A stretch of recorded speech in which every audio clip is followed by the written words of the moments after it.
lovelies, welcome. Today we are going to go over how to do the knit stitch. Okay, so we started off, we had done a long tail cast on, and when we had finished our cast on, our needle with the stitches was in our right hand.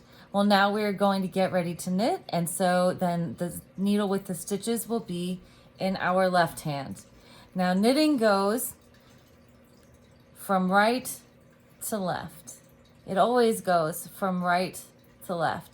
Doesn't matter if you're right-handed or left-handed, your knitting will always go from right to left.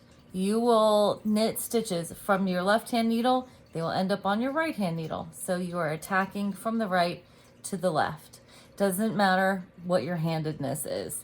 The only time your handedness matters is some people feel more comfortable controlling the working yarn in their right hand. When you control the working yarn in your right hand, it's called knitting English. When you control the working yarn in your left hand, it's called knitting continental. So I'm going to show you how to do the knit stitch while controlling the yarn in your right hand.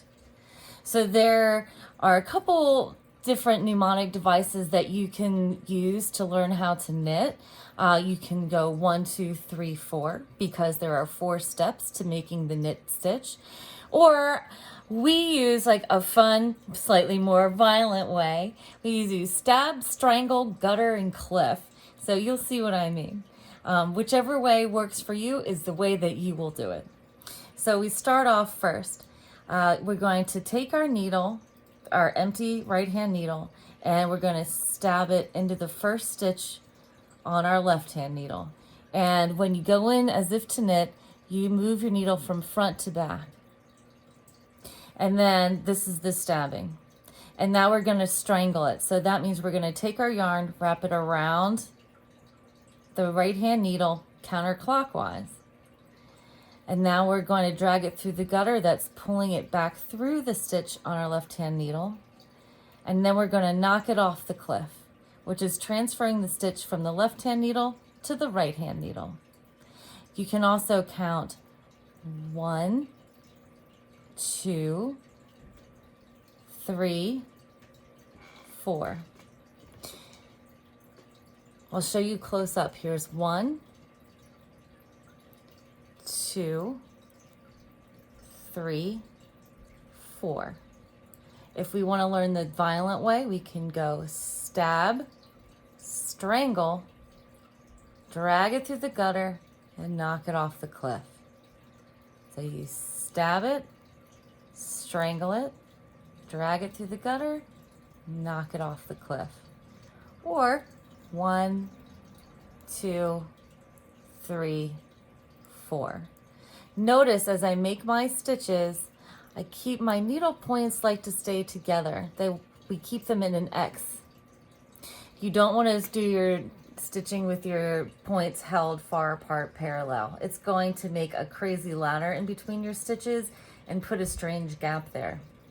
So you want to keep your needles in an X. Pretend your tips have magnets in them and they want to be close to each other. Also, it's good to remember to form your stitches on the needle shaft. That's this part of your needle. The point part is the taper. You do not want to make your stitches on the taper because then they will be too small and too tight. And your knitting will then feel like cardboard. That's not what you want. When your knitting gets too tight and feels like cardboard, it can put stress on the fibers in the fabric and cause them to break. If you feel as though your gauge, that is the tension in your knitting, the fabric feels too tight, if you notice that your fabric is feeling tight like that, you may want to think about moving to a larger needle size. Also, on that same note, if you feel as if the fabric is too loose and too open and lacy, you probably want to go down a needle size because your gauge, your personal needle gauge, or your personal knitting gauge is too loose. So remember, we're going to do 1, 2, 3, 4. Stab it, strangle it, drag it through the gutter, knock it off the cliff. There's 1, 2, 3, 4. At the end of your row, simply switch hands again like I just did, and you're going to knit again. Stab, strangle, drag it through the gutter, knock it off the cliff. Thank you for joining us. You will continue to practice your knitting. We're going to leave you here, and happy stitching.